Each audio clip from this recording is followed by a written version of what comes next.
Welcome to the Salmon Runs YouTube. Enjoy the video. You start by preparing a reliable reference. Record a dry take and listen closely on neutral monitors. You want a consistent distance and level. Once done, solo the vocal and sweep a narrowband EQ boost through 800 to 2,000 Hz to find the nasal buildup. Listen for sharp, honky energy that makes vowels sound boxed. Make sure to note that exact frequency.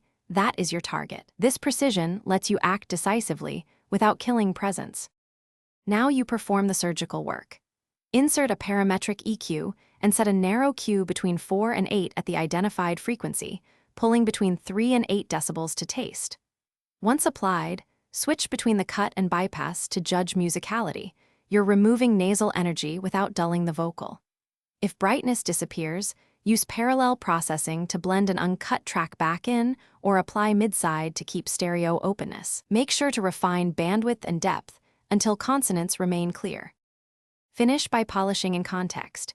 You should automate subtle boosts around 3 to 6 kHz for presence and high pass below about 180 to 220 Hz to remove rumble. Apply compression after EQ and a gentle de-esser if sibilance rises.